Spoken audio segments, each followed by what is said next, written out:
अपने बच्चों को हम शिक्षा दिलाते हैं कि वो अच्छे संस्कारों का अर्जन करें। अच्छे संस्कारों का आशय लोग लेते हैं कि वो अपनी रोजी रोटी, आवास, विकास की समस्याओं को हल कर ले। ईश्वर की ओर किसी का ध्यान ही नहीं है। किसी किसी के पास इतना कुछ है कि प्रभु को पुकारने की आवश्यकता ही नहीं समझता। किंतु ये सब कुछ पार्थिव ही तो है। न चाहते हुए भी सारा वैभव यहीं छोड़ जाना पड़ता है। ऐसी स्थिति में ईश्वर की पहचान ही एकमात्र संबल है, जिसे प्रदान कर रहा है यथार्थ गीता का ये कैसेट प्रसारण।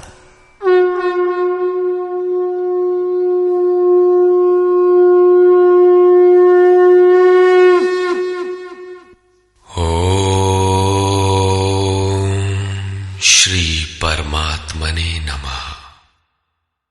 यथार्थ गीता, श्रीमद् भगवद गीता, अथ 10वां अध्याय। गत अध्याय में योगेश्वर श्री कृष्ण ने गुप्त राजविद्या का चित्रण किया, जो निश्चय ही कल्याण करती है। 10वें अध्याय में उनका कथन है कि महाबाहु अर्जुन, मेरे परम रहस्य युक्त वचन को फिर भी सुन। यहां उसी को दूसरी बार कहने की आवश्यकता क्या है?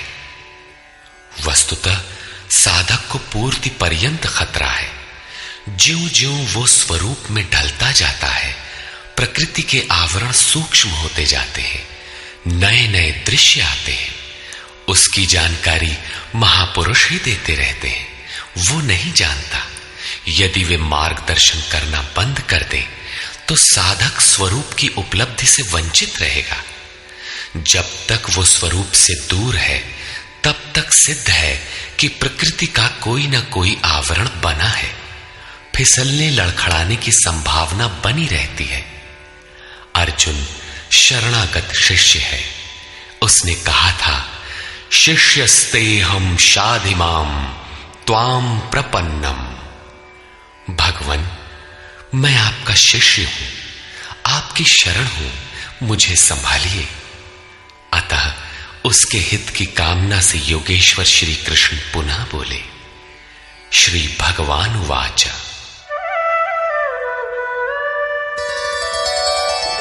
भूय एव महाबाहो शृणु मे परमं वचः यत्तेऽहं प्रीयमाणाय वक्ष्यामि हितकाम्यया। महाबाहु अर्जुन, मेरे परम प्रभाव युक्त वचन को पुनः सुन, जो मैं तुझ अतिशय प्रेम रखने वाले के हित की इच्छा से कहूंगा। न मे विदुः सुरगणाः प्रभवं न महर्षयः अहमादिर्हि देवानां महर्षीणां च सर्वशः। अर्जुन, मेरी उत्पत्ति को न देवता लोग जानते हैं और न महर्षिगण ही जानते हैं। श्री कृष्ण ने कहा था, जन्म कर्म च मे दिव्यम। मेरा वो जन्म और कर्म अलौकिक है, इन चर्म चक्षुओं से देखा नहीं जा सकता। इसलिए मेरे उस प्रकट होने को देव और महर्षि स्तर तक पहुंचे हुए लोग भी नहीं जानते। मैं सब प्रकार से देवताओं और महर्षियों का आदि कारण हूं।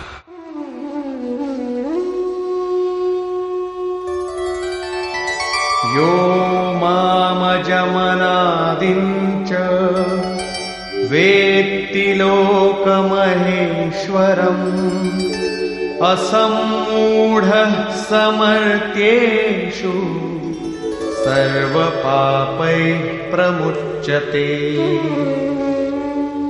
जो मुझ जन्म मृत्यु से रहित, आदि अंत से रहित, सब लोगों के महान ईश्वर को साक्षात्कार सहित विदित कर लेता है, वो पुरुष मरणधर्मा मनुष्यों में ज्ञानवान है, अर्थात अज, अनादि और सर्वलोक महेश्वर को भली प्रकार जानना ही ज्ञान है, और ऐसा जानने वाला संपूर्ण पापों से मुक्त हो जाता है, पुनर्जन्म को प्राप्त नहीं होता।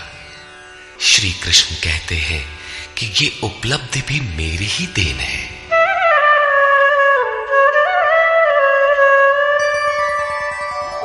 बुद्धिर्ज्ञानमसम्मोहः क्षमा सत्यं दमः शमः सुखं दुःखं भवो भावो भयं चाभयमेव च।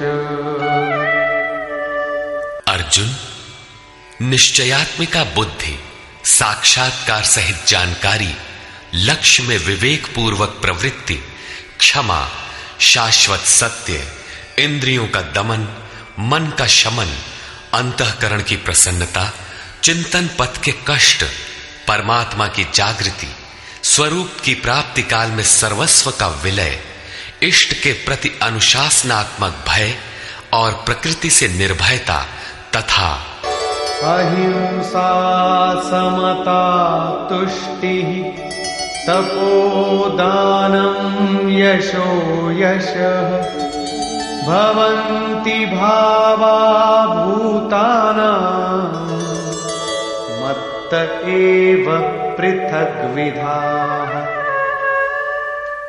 अहिंसा अर्थात अपने आत्मा को अधोगति में न पहुंचाने का आचरण, समता जिसमें विषमता न हो, संतोष मन सहित इंद्रियों को लक्ष्य के अनुरूप तपाना, दान अर्थात सर्वस्व का समर्पण, भगवत पथ में मान अपमान का सहन। इस प्रकार प्राणियों के उपर्युक्त भाव मुझसे ही होते हैं। ये सभी भाव दैवी चिंतन पद्धति के लक्षण हैं। इनका अभाव ही आसुरी संपद है। महर्षयः सप्त पूर्वे चत्वारो मनवस्तथा मद्भावा मानसा जाता येषां लोक इमाः प्रजाः। सप्तर्षि अर्थात योग की 7 क्रमिक भूमिकाएं अर्थात शुभेच्छा, सुविचारणा, तनुमानसा, सत्वापत्ति, असंसक्ति, पदार्था भावना और तुर्यगा तथा इनके अनुरूप अंतःकरण चतुष्टय अर्थात मन, बुद्धि, चित्त और अहंकार, उसके अनुरूप मन जो मेरे में भाव वाला है, ये सब मेरे ही संकल्प से अर्थात मेरी प्राप्ति के संकल्प से तथा जो मेरी ही प्रेरणा से होते हैं, दोनों एक दूसरे के पूरक हैं, उत्पन्न होते हैं। इस संसार में ये अर्थात संपूर्ण दैवी संपद इन्हीं की प्रजा है, क्योंकि सप्त भूमिकाओं के संचार में दैवी संपद ही है, अन्य नहीं। एतां विभूतिं योगं च मम यो वेत्ति तत्वतः सोऽविकम्पेन योगेन युज्यते नात्र संशयः। जो पुरुष योग की और मेरी उपर्युक्त विभूतियों को साक्षात्कार के साथ जानता है, वो स्थिर ध्यान योग द्वारा मुझ में एक ही भाव से स्थित होता है। इसमें कुछ भी संशय नहीं है। जिस प्रकार वायु रहित स्थान में रखे दीपक की लौ सीधी जाती है, कंपन नहीं होता, योगी के जीते हुए चित्त की यही परिभाषा है। प्रस्तुत श्लोक में अविकंपेन शब्द इसी आशय की ओर संकेत करता है।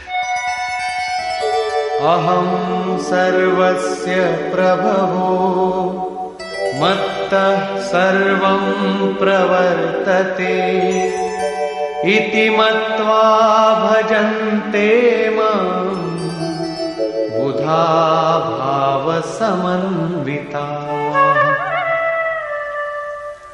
मैं संपूर्ण जगत की उत्पत्ति का कारण हूं, मुझसे ही संपूर्ण जगत चेष्टा करता है।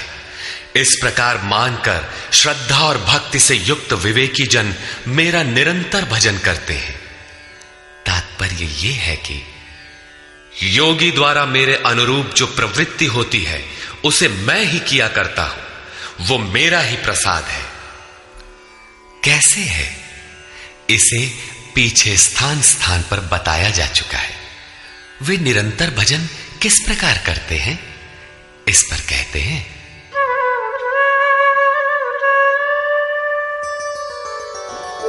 मच्चित्ता मद्गत प्राणा बोधयन्तः परस्परम् कथयन्तश्च मां नित्यं तुष्यन्ति च रमन्ति च। अन्य किसी को स्थान न देकर मुझ में ही निरंतर चित्त को लगाने वाले, मुझ में ही प्राणपण से प्राणों को लगाने वाले सदैव परस्पर मेरी प्रक्रियाओं का बोध करते हैं, मेरा गुणगान करते हुए ही संतुष्ट होते हैं तथा निरंतर मुझ में ही रमण करते हैं। तेषां सततयुक्तानां भजतां प्रीतिपूर्वकं ददामि बुद्धियोगं तं येन मामुपयान्ति ते। निरंतर मेरे ध्यान में लगे हुए तथा प्रेम पूर्वक भजने वाले उन भक्तों को मैं वो बुद्धि योग अर्थात योग में प्रवेश वाली बुद्धि देता हूं जिससे वे मुझे प्राप्त होते हैं, अर्थात योग की जागृति ईश्वर की देन है। वो अव्यक्त पुरुष महापुरुष योग में प्रवेश दिलाने वाली बुद्धि कैसे देता है? तेषामेवानुकंपार्थम्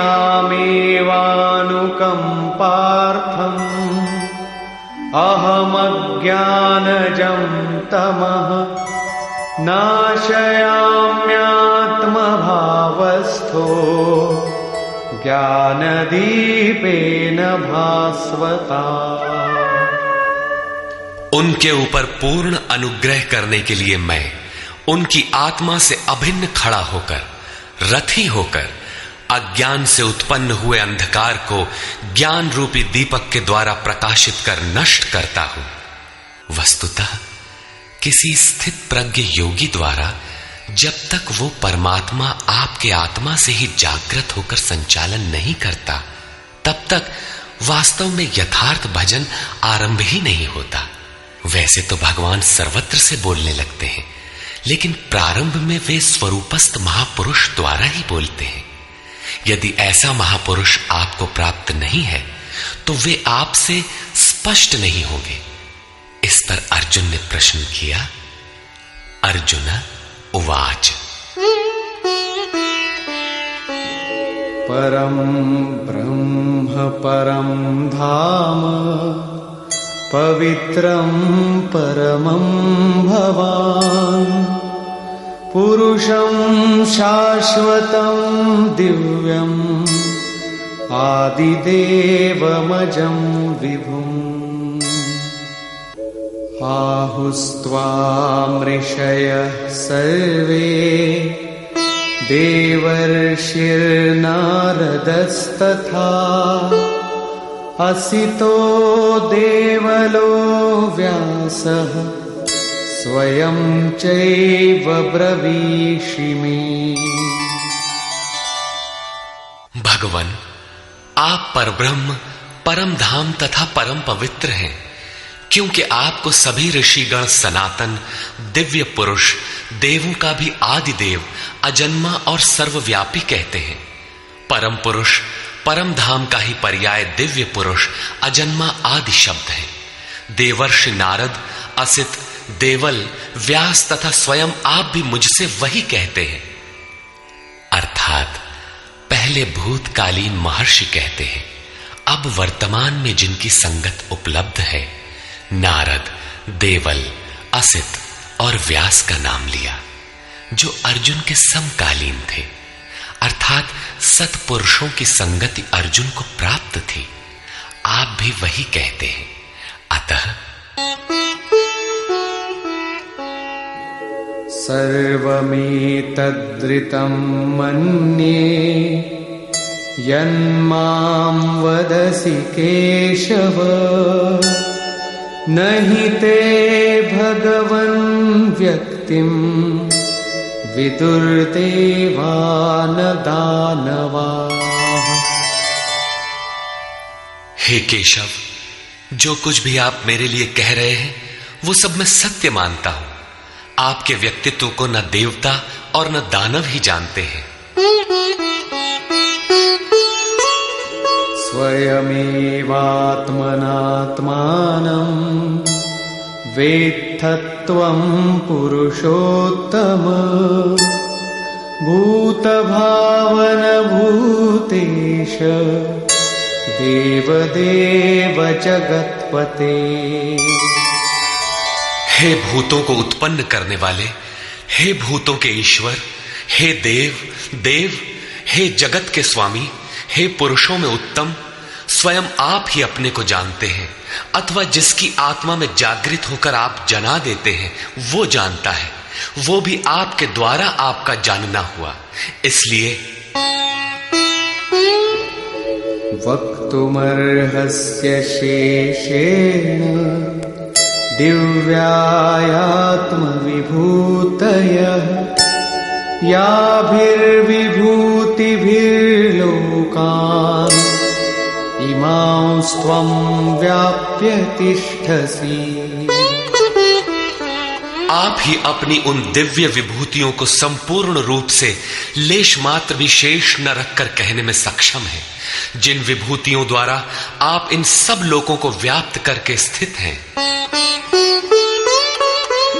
कथं विद्यामहं योगिन् स्वां सदा परिचिन्तयन् केषु केषु च भावेषु चिन्त्योऽसि भगवन्मया। हे योगिन, श्री कृष्ण एक योगी थे। मैं किस प्रकार निरंतर चिंतन करता हुआ आपको जानूं, और हे भगवान, मैं किन किन भावों द्वारा आपका स्मरण करूं। विस्तरेणात्मनो योगं विभूतिं च जनार्दन भूयः कथय तृप्तिर्हि शृण्वतो नास्ति मे मृतम्। हे जनार्दन, अपनी योग शक्ति को और योग की विभूति को फिर भी विस्तार पूर्वक कहिए।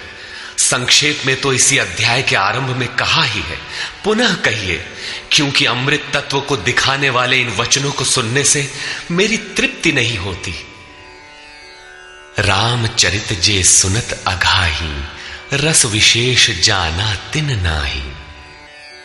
जब तक प्रवेश नहीं मिल जाता तब तक उसे अमृत तत्व को जानने की पिपासा बनी रहती है। प्रवेश से पूर्व रास्ते में ही यह सोचकर कोई बैठ गया कि बहुत जान लिया, तो उसने नहीं जाना। सिद्ध है कि उसका मार्ग अवरुद्ध होना चाहता है। इसलिए साधक को पूर्ति पर्यंत इष्ट के निर्देशन को पकड़ते रहना चाहिए और उसे आचरण में ढालना चाहिए। अर्जुन की उक्त जिज्ञासा पर योगेश्वर श्री कृष्ण ने कहा, श्री भगवान वाच,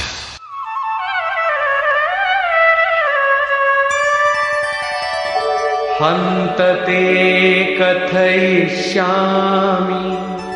दिव्याह्यात्मविभूतयः प्राधान्यतः कुरु श्रेष्ठ नास्त्यन्तो विस्तरस्य मे। कुरुश्रेष्ठ अर्जुन, अब मैं अपनी दिव्य विभूतियों को, उनमें से प्रमुख विभूतियों को तुझसे कहूंगा, क्योंकि मेरी विभूतियों के विस्तार का अंत नहीं है। अहमात्मा गुणाकेश सर्वभूताशय स्थितः अहमादिशेषसङ्ख्योऽहम् आदिश्च मध्यं च भूतानामन्त एव च। अर्जुन, मैं सब भूतों के हृदय में स्थित सबका आत्मा हूं तथा संपूर्ण भूतों का आदि, मध्य और अंत भी मैं ही हूं, अर्थात जन्म, मृत्यु और जीवन भी मैं ही हूं। आदित्यानामहं विष्णुः ज्योतिषां रविरंशुमान् मरीचिर्मरुतामस्मि नक्षत्राणामहं शशि। मैं अदिति के 12 पुत्रों में विष्णु और ज्योतियों में प्रकाशमान सूर्य हूं।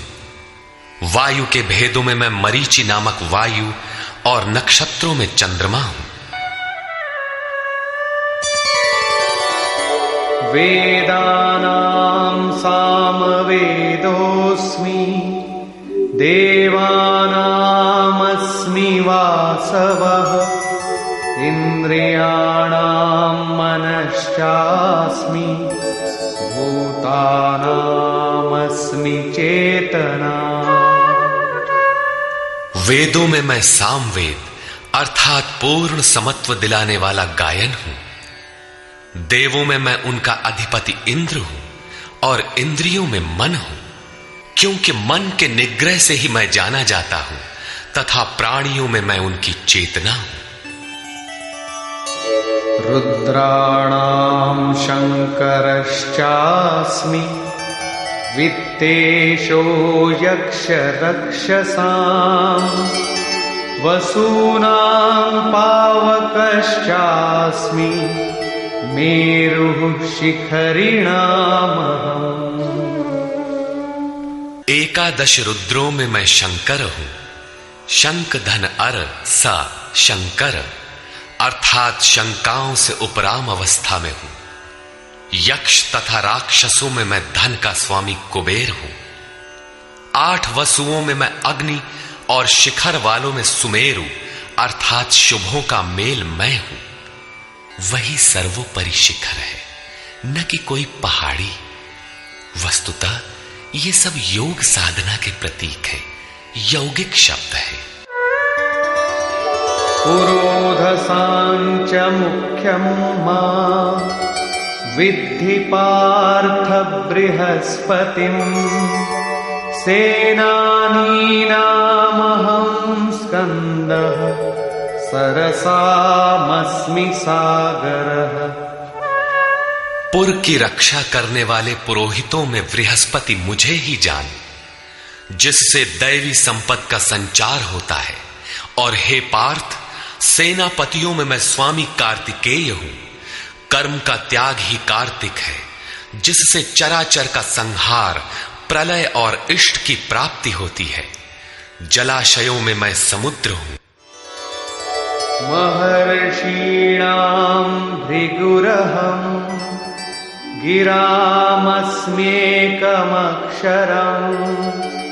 यज्ञानां जपयज्ञोऽस्मि स्थावराणां हिमालयः। महर्षियों में मैं भृगु हूं और वाणी में एक अक्षर ओमकार हूं, जो उस ब्रह्म का परिचायक है। सब प्रकार के यज्ञों में मैं जप यज्ञ हूं। यज्ञ परम में प्रवेश दिला देने वाली आराधना की विधि विशेष का चित्रण है। उसका सारांश है स्वरूप का स्मरण और नाम का जप। 2 वाणियों से पार हो जाने पर नाम जब यज्ञ की श्रेणी में आता है तो वाणी से नहीं जपा जाता, न चिंतन से, न कंठ से, बल्कि वो श्वास में जागृत हो जाता है। केवल सुरत को श्वास के पास लगाकर मन से अविरल चलना भर पड़ता है। यज्ञ की श्रेणी वाले नाम का उतार चढ़ाव श्वास पर निर्भर है। ये क्रियात्मक है। स्थिर रहने वालों में हिमालय हूं।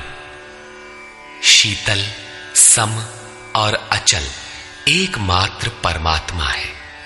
जब प्रलय हुआ तब मन उसी शिखर में बंध गया। अचल, सम और शांत ब्रह्म का प्रलय नहीं होता, उस ब्रह्म की पकड़ मैं हूं। अश्वत्थः सर्ववृक्षाणां देवर्षीणां च नारदः गन्धर्वाणां चित्ररथः सिद्धानां कपिलो मुनिः। सब वृक्षों में मैं अश्वत्थ हूं। अश्व कल तक भी जिसके रहने की गारंटी नहीं दी जा सकती, ऐसा ऊर्ध्व मूलधः शाखम अश्वत्थ। ऊपर परमात्मा जिसका मूल है, नीचे प्रकृति जिसकी शाखाएं हैं, ऐसा संसार ही एक वृक्ष है जिसे पीपल की संज्ञा दी गई है। सामान्य पीपल का वृक्ष नहीं कि पूजा करने लगे। इसी पर कहते हैं कि वो मैं हूं और देवर्षियों में मैं नारद हूं। नाद रंध्रः स नारद। दैवी संपद इतनी सूक्ष्म हो गई कि स्वर में उठने वाली ध्वनि अर्थात नाद पकड़ में आ जाए, ऐसी जागृति मैं हूं। गंधर्वों में मैं चित्ररथ हूं, अर्थात गायन अर्थात चिंतन करने वाली प्रवृत्तियों में जब स्वरूप चित्रित होने लगे, वो अवस्था विशेष मैं हूं। सिद्धों में मैं कपिल मुनि हूं, काया ही कपिल है। इसमें जब लव लग जाए, उस ईश्वरीय संचार की अवस्था मैं हूं। उच्चैश्रवसमश्वानां विद्धि माममृतोद्भवम् ऐरावतं गजेन्द्राणां नराणां च नराधिपम्। घोड़ों में मैं अमृत से उत्पन्न होने वाला उच्चैः श्रवा नामक घोड़ा हूं। दुनिया में हर वस्तु नाशवान है, आत्मा ही अजर अमर अमृत स्वरूप है। इस अमृत स्वरूप से जिसका संचार है, वो घोड़ा मैं हूं। घोड़ा गति का प्रतीक है। आत्म तत्व को ग्रहण करने में मन जब उधर गति पकड़ता है, घोड़ा है। ऐसी गति मैं हूं। हाथियों में ऐरावत नामक हाथी मैं हूं। मनुष्यों में राजा मुझको जान। वस्तुतः महापुरुष ही राजा है, जिसके पास अभाव नहीं है। आयुधानामहं वज्रं धेनूनामस्मि कामधु प्रजनश्चास्मि कंदर्पः सर्पाणामस्मि वासुकी। शस्त्रों में मैं वज्र हूं, गायों में कामधेनु हूं। कामधेनु कोई ऐसी गाय नहीं है जो दूध के स्थान पर मनचाहा व्यंजन परसती हो। ऋषियों में वशिष्ठ के पास कामधेनु थी। वस्तुतः गो इंद्रियों को कहते हैं। इंद्रियों का संयत होना इष्ट को वश में रखने वाले में पाया जाता है। जिसकी इंद्रियां ईश्वर के अनुरूप स्थिर हो जाती हैं, उसके लिए उसी की इंद्रियां कामधेनु बन जाती है। फिर तो जो इच्छा करी हऊ मन माही, हरि प्रसाद कछु दुर्लभ नाही। उसके लिए कुछ भी दुर्लभ नहीं रहता। प्रजनन करने वालों में नवीन स्थितियों को प्रकट करने वाला मैं हूं। प्रजनन, एक तो लड़का बाहर पैदा किया जाता है। चराचर में रात दिन पैदा ही होते हैं। चूहे चींटी रात दिन करते हैं, ऐसा नहीं, बल्कि एक स्थिति से दूसरी स्थिति, इस प्रकार वृत्तियों का परिवर्तन होता है। वो परिवर्तित स्वरूप मैं हूं। सर्पों में मैं वासुकी हूं। अनन्तश्चास्मि नागानां वरुणो यादसामहम् पितॄणामर्यमा चास्मि यमः संयमतामहम्। नागों में मैं अनंत अर्थात शेष नाग हूं। वैसे तो ये कोई सर्प नहीं है। गीता की समकालीन पुस्तक श्रीमद् भागवत में इसके रूप की चर्चा है कि इस पृथ्वी से 30,000 योजन की दूरी पर उस परमात्मा की वैष्णवी शक्ति है, जिसके सिर पर यह पृथ्वी सरसों के दाने की तरह भार रहित टिकी है। उस युग में योजन का पैमाना चाहे जो रहा हो, फिर भी यह पर्याप्त दूर है। वस्तुतः ये आकर्षण शक्ति का चित्रण है। वैज्ञानिकों ने जिसे ईथर माना है। ग्रह उपग्रह सभी उसी शक्ति के आधार पर टिके हैं। उस शून्य में ग्रहों का कोई भार भी नहीं है। वो शक्ति सर्प की कुंडली की तरह सभी ग्रहों को लपेटे है। यही है वो अनंत, जिससे पृथ्वी धारण की जाती है। श्री कृष्ण कहते हैं, ऐसी ईश्वरीय शक्ति मैं हूं। जलचरों में उनका अधिपति वरुण हूं तथा पितरों में अर्यमा हूं। अहिंसा, सत्य, अस्तेय, ब्रह्मचर्य और अपरिग्रह 5 यम हैं। इनके पालन में आने वाले विकारों को काटना अरह है। विकारों के शमन से पितृ अर्थात भूत संस्कार तृप्त होते हैं, निवृत्ति प्रदान कर देते हैं। शासन करने वालों में मैं यमराज हूं अर्थात उपर्युक्त यमों का नियामक हूं।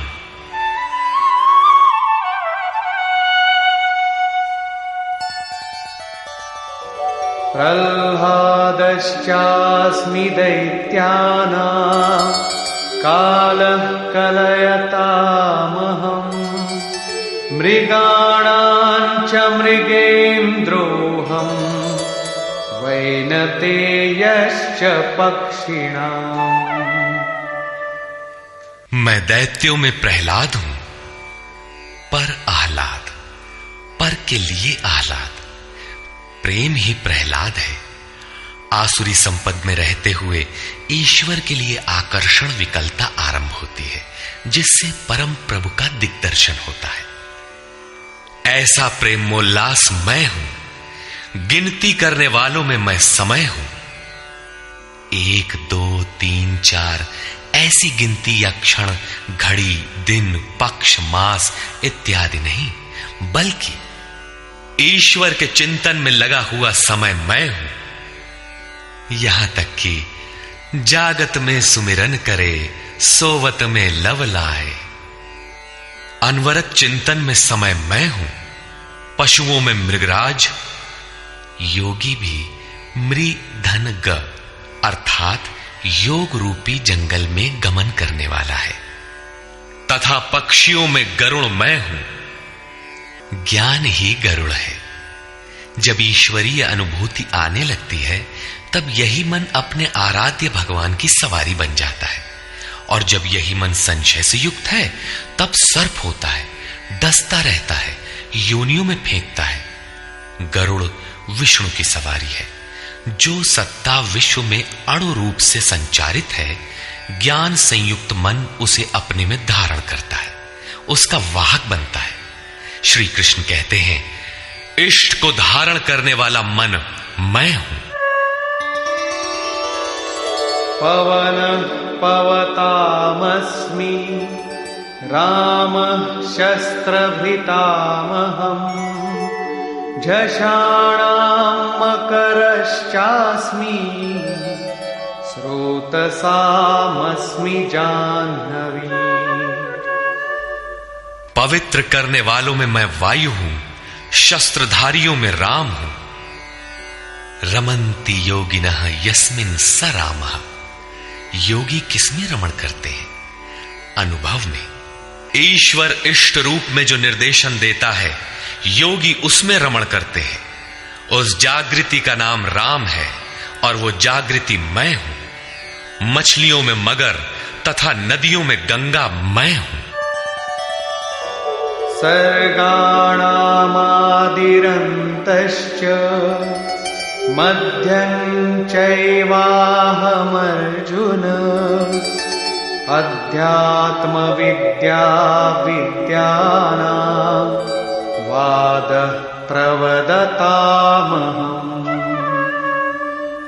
हे अर्जुन, सृष्टियों का आदि, अंत और मध्य मैं ही हूं। विद्याओं में अध्यात्म विद्या मैं हूं। जो आत्मा का आधिपत्य दिला दे वो विद्या मैं हूं। संसार में अधिकांश प्राणी माया के आधिपत्य में है। राग, द्वेष, काल, कर्म, स्वभाव और गुणों से प्रेरित हैं। इनके आधिपत्य से निकालकर आत्मा के आधिपत्य में ले जाने वाली विद्या मैं हूं, जिसे अध्यात्म विद्या कहते हैं। परस्पर होने वाले विवादों में ब्रह्म चर्चा में जो निर्णायक है, ऐसी वार्ता मैं हूं। शेष निर्णय तो अनिर्णीत होते हैं। अक्षराणामकारोऽस्मि द्वन्द्व सामासिकस्य च अहमेवाक्षयः कालो धाताहं विश्वतो मुखः। मैं अक्षरों में आकार, ओमकार तथा समासों में द्वंद्व नामक समास हूं। अक्षय काल मैं हूं। काल सदैव परिवर्तनशील है, किंतु वो समय जो अक्षय अजर अमर परमात्मा में प्रवेश दिलाता है, वो अवस्था मैं हूं। विराट स्वरूप अर्थात सर्वत्र व्याप्त, सबको धारण पोषण करने वाला भी मैं ही हूं। मृत्युः सर्वहरश्चाहम्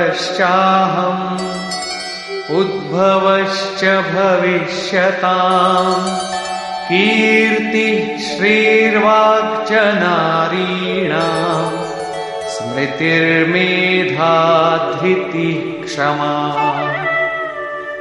मैं सबका नाश करने वाला मृत्यु और आगे होने वालों की उत्पत्ति का कारण हूं।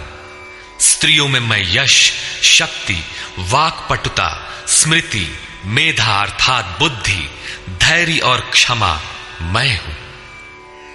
अध्याय 15 में श्लोक 16 के अनुसार पुरुष दो ही प्रकार के होते हैं, क्षर और अक्षर। संपूर्ण भूतादिकों की उत्पत्ति और विनाश वाले ये शरीर क्षर पुरुष हैं। वे नर, मादा, पुरुष अथवा स्त्री कुछ भी कहलाएं, श्री कृष्ण के शब्दों में पुरुष ही है। दूसरा है अक्षर पुरुष, जो कूटस्थ चित्त के स्थिर काल में देखने में आता है। यहां भी बुद्धि इत्यादि स्त्रियों के ही गुण बताए गए। क्या इन सद्गुणों की आवश्यकता पुरुषों के लिए नहीं है? कौन ऐसा पुरुष है जो श्रीमान, कीर्तिवान, वक्ता, स्मरण शक्ति संपन्न, मेधावी, धैर्यवान और क्षमावान नहीं बनना चाहता? बौद्धिक स्तर पर कमजोर लड़कों में इन्हीं गुणों का विकास करने के लिए माता पिता पढ़ाई की अतिरिक्त व्यवस्था करते हैं। यहां कहते हैं कि ये लक्षण केवल स्त्रियों में पाए जाते हैं। अतः आप विचार कर देखें कि स्त्री कौन है। वस्तुतः आपके हृदय की प्रवृत्ति ही नारी है। उसमें इन गुणों का संचार होना चाहिए। इन गुणों को धारण करना स्त्रीलिंग पुल्लिंग सबके लिए उपयोगी है।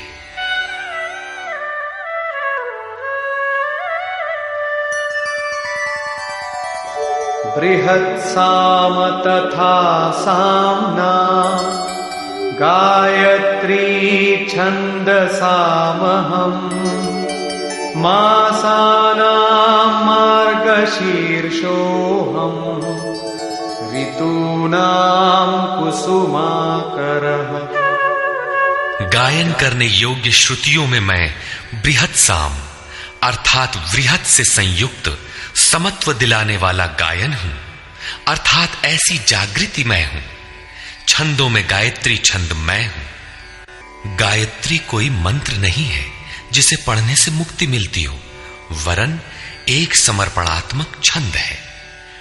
3 बार विचलित होने के पश्चात ऋषि विश्वामित्र ने अपने को इष्ट के प्रति समर्पित करते हुए कहा, ओम भूर्भुवः स्वः तत्सवितुर्वरेण्यं भर्गो देवस्य धीमहि धियो यो नः प्रचोदयात्। अर्थात भूः, भुवः और स्वः तीनों लोकों में तत्व रूप से व्याप्त देव आप ही वरेण्य हैं।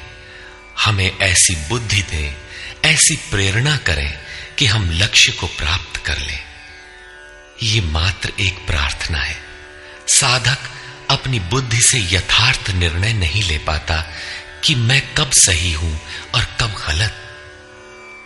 उसकी ये समर्पित प्रार्थना मैं हूं, जिसमें निश्चित कल्याण है, क्योंकि वो मेरे आश्रित हुआ है। मासों में शीर्षस्थ मार्ग मैं हूं, और जिसमें सदैव बहार हो ऐसा ऋतु, हृदय की ऐसी अवस्था भी मैं ही हूं।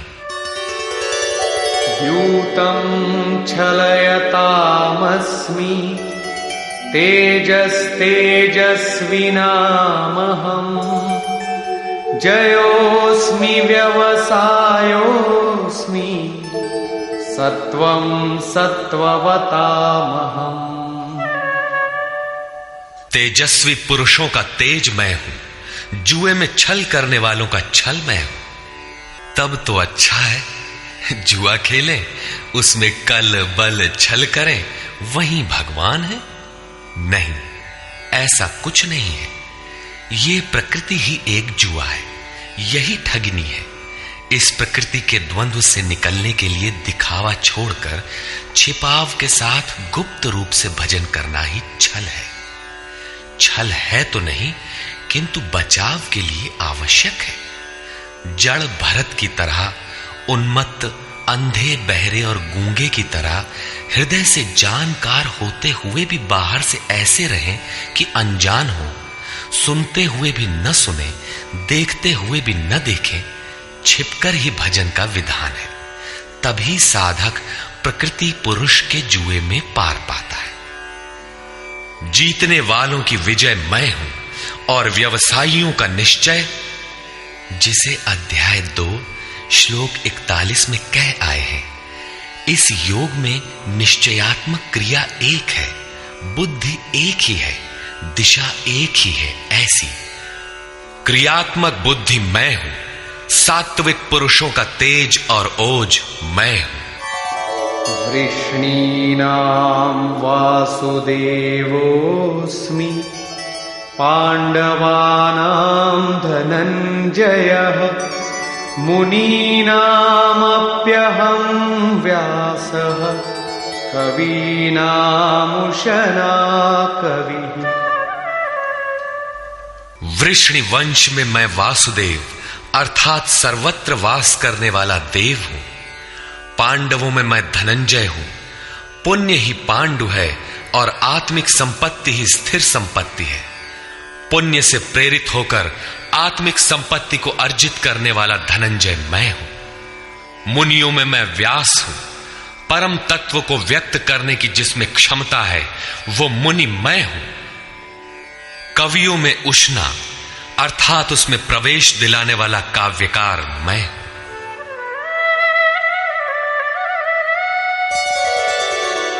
दंडोदमयतामस्मि नीतिरस्मि जिगीषताम् मौनं चैवास्मि गुह्यानां ज्ञानं ज्ञानवतामहम्। दमन करने वालों में दमन की शक्ति मैं हूं। जीतने की इच्छा वालों की मैं नीति हूं।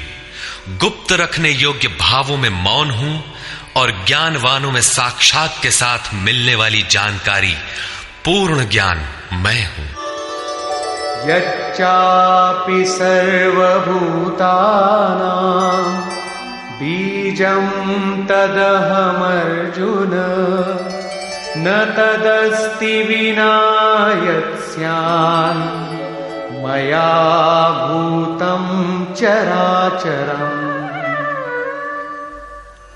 अर्जुन, सब भूतों की उत्पत्ति का कारण भी मैं ही हूं, क्योंकि चर और अचर ऐसा कोई भी भूत नहीं है जो मुझसे रहित हो। मैं सर्वत्र व्याप्त हूं, सब मेरे ही सकाश से है। नान्तोऽस्ति मम दिव्यानां विभूतीनां परन्तप एष तूद्देशतः प्रोक्तो विभूतेर्विस्तरो मया। परंतप अर्जुन, मेरी दिव्य विभूतियों का अंत नहीं है। अपनी विभूतियों का विस्तार तो मैंने संक्षेप से कहा है, वस्तुतः वे अनंत हैं। इस अध्याय में कुछ ही विभूतियों का स्पष्टीकरण किया गया है, क्योंकि अगले ही अध्याय में अर्जुन इन सबको देखना चाहता है, क्योंकि प्रत्यक्ष दर्शन से ही विभूतियां समझ में आती है। विचारधारा समझने के लिए इसी से थोड़ा अर्थ दिया गया। यद्यद्विभूतिमत्सत्त्वम् श्रीमदूर्जितमेव वा तत्तदेवावगच्छत्वम् मम तेजोंशसंभवम्।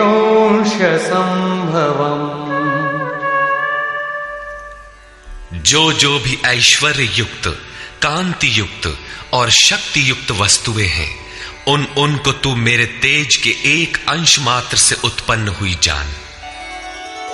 अथवा बहुनैतेन किं ज्ञातेन तवार्जुन विष्टभ्याहमिदं कृत्स्नम् एकांशेन स्थितो जगत्।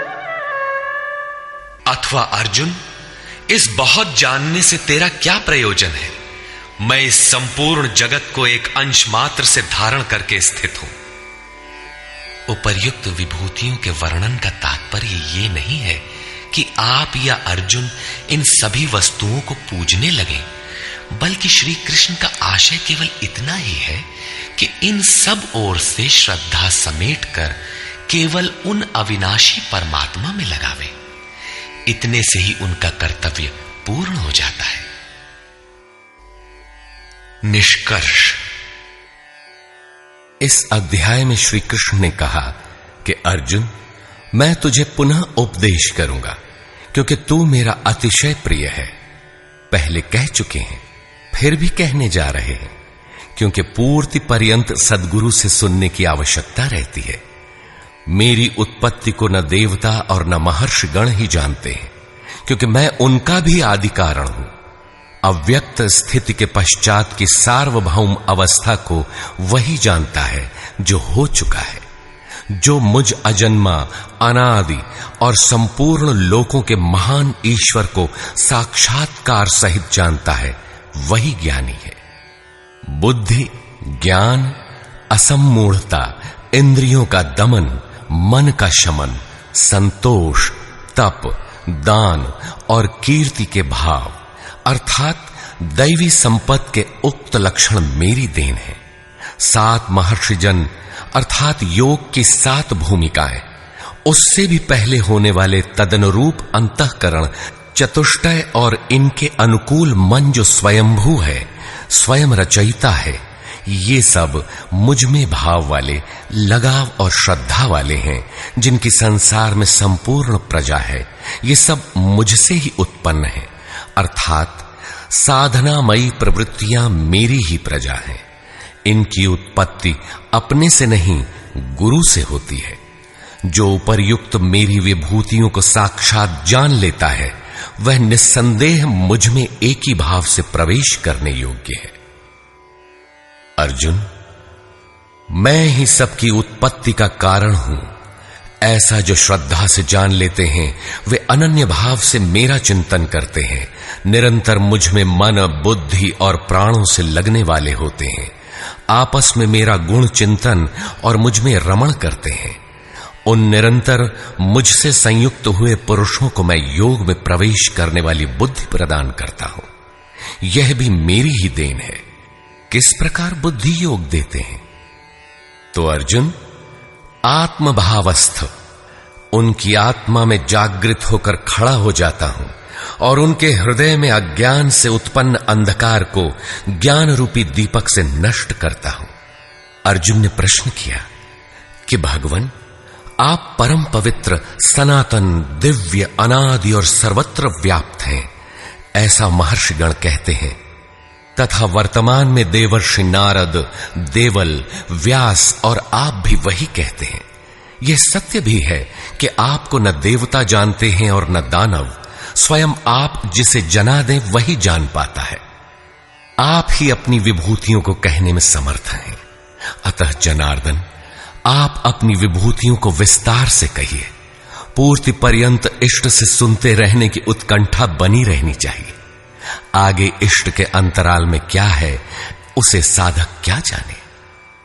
इस पर योगेश्वर श्री कृष्ण ने एक एक करके अपनी प्रमुख विभूतियों का लक्षण संक्षेप में बताया, जिनमें से कुछ तो योग साधन में प्रवेश करने के साथ मिलने वाली अंतरंग विभूतियों का चित्रण है, और शेष कुछ समाज में रिद्धियों सिद्धियों के साथ पाई जाने वाली विभूतियों पर प्रकाश डाला।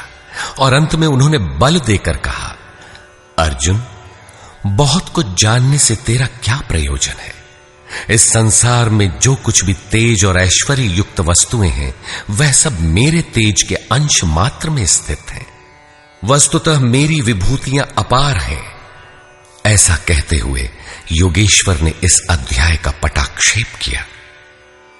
इस अध्याय में श्री कृष्ण ने अपनी विभूतियों की मात्र बौद्धिक जानकारी दी, जिससे अर्जुन की श्रद्धा सब ओर से सिमटकर एक इष्ट में लग जाए।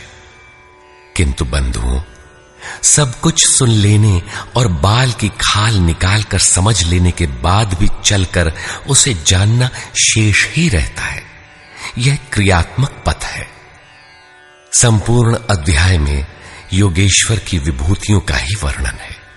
अतः ओम तत्सदिति श्रीमद्भगवद गीता सूपनिषत्सु ब्रह्म विद्यायाम योग शास्त्रे श्री कृष्णार्जुन संवादे विभूति वर्णन योगो नाम 10वां। इस प्रकार स्वामी अड़गड़ानंद कृत श्रीमद्भगवद गीता के भाष्य यथार्थ गीता का 10वां अध्याय पूर्ण होता है। हरि ओम तत्सत।